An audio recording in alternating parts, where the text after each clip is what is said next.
Demon Slayer movie Infinity Train. Coming this 2021.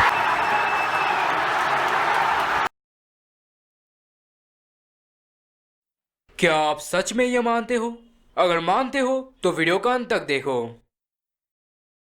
तो guys, ये मेरा डिमन स्लेयर इन इंडिया को लेकर चौथा वीडियो है और मुझे पता भी है मैंने बहुत सारे अजीबोगरीब वीडियो बनाया था डिमन स्लेयर को लेके। जैसे कि लास्ट टाइम मैंने कहा था कि IMDb में जो Demon Slayer in India release का डेट दिया हुआ था वो करेक्ट नहीं है।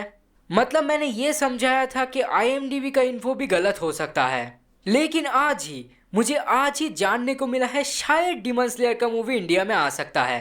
और अगर इंडिया में डिमन स्लेयर का मूवी आ भी जाए, इसका मतलब ये नहीं मेरा लास्ट डिमन स्लेयर IMDb वाला वीडियो गलत है। पूरी जानकारी के लिए वीडियो का अंत तक देखो। तो डिमन स्लेयर मूवी जापान में पहली बार के लिए रिलीज हुआ था अक्टूबर 2020 में। तो आपको तो पता ही है उसके बाद डिमन स्लेयर मूवी ने क्या ना क्या हासिल कर लिया है। पहले तो उस मूवी ने लॉकडाउन के अंदर ही बहुत सारा ऑडियंस कैच कर लिया। उसके बाद डिमन स्लेयर ने पॉपुलर एनिमे मूवीज का बॉक्स ऑफिस रिकॉर्ड तोड़ दिया। उसके बाद लाइव एक्शन मूवीज का बॉक्स ऑफिस रिकॉर्ड तोड़ दिया। फिर अभी देखिए डिमन स्लेयर बन चुका है जापान का सबसे बड़ा फिल्म। मतलब मुझे नहीं पता ऐसा कैसे हुआ, क्यों हुआ और कहाँ से इतना ऑडियंस आते हैं देखने के लिए, फिर भी मुझे क्या।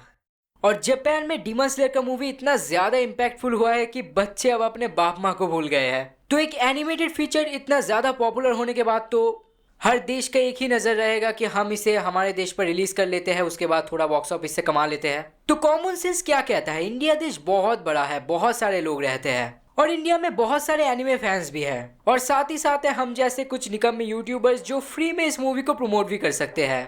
तो कॉमन सेंस के हिसाब से इंडिया में डिमन स्लेयर मूवी रिलीज होना चाहिए ना, क्योंकि यहाँ पर तो फायदा ही फायदा है। तो इस चीज को लेकर इंडियन एनिमे फैंस के अंदर बहुत दिनों से डिबेट चलता गया।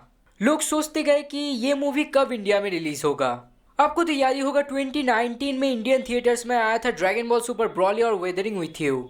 और साथ ही साथ इंडिया के मेजर सिटीज में हुआ था जापानीज फिल्म फेस्टिवल, जहां पर हमें कई सारे एनिमेस देखने को मिला था। लेकिन 2019 के उस स्पेसिफिक डेट के बाद से हमें और कुछ देखने को नहीं मिला।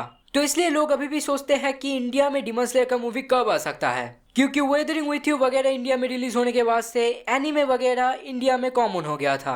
लेकिन शायद इतना दिन वेट करने के बाद हमें डिमन स्लेयर का मूवी मिल सकता है। तो थैंक्स टू रोहित ये डिटेल्स मुझे भेजने के लिए।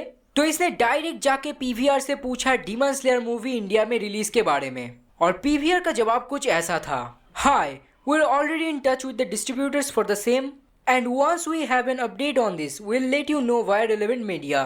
तो इसका मतलब ये है कि PVR अभी डिमन स्लेयर मूवी डिस्ट्रीब्यूटर के साथ लाइसेंसिंग के बारे में बात कर रहे हैं, और अगर ये काम कर जाए तो हमें बहुत जल्दी मूवी के रिलीज डेट के बारे में जानने को मिल जाएगा। और अगर बात नहीं बना तो उसके बारे में अभी नहीं सोचते। ओके, तो IMDb रिलीज डेट को मैंने गलत कहा इसलिए क्योंकि अभी तो मूवी का लाइसेंसिंग नहीं हुआ ना, तो उनको कैसे पता चला 2021 में मूवी आएगा? मतलब जिन्होंने ये पोस्ट एडिट किया है, और अगर लाइसेंसिंग नहीं होगा तो ये मूवी नहीं आएगा, तो फिर तो ये डेट एकदम गलत हो जाएगा। एनीवे, डिमन स्लेयर का मूवी आ सकता है, यही एक बड़ी बात है। और आशा करूंगा कि जिन 38 के लोगों ने जाकर ये पिटीशन साइन किया था सब जाके ये मूवी देखे। और लास्ट का मेरा नेटफ्लिक्स वीडियो के बाद तो ये एक अच्छा न्यूज़ ही है। तो इस न्यूज़ को लोगों तक पहुंचाइए, इसे शेयर कीजिए, लोगों को जानने दीजिए, और ऐसे वीडियोस और अपडेट्स के लिए हमारे साथ बने रहिए। तो आज के लिए बस इतना ही, मिलते हैं आगे एक नए वीडियो के साथ।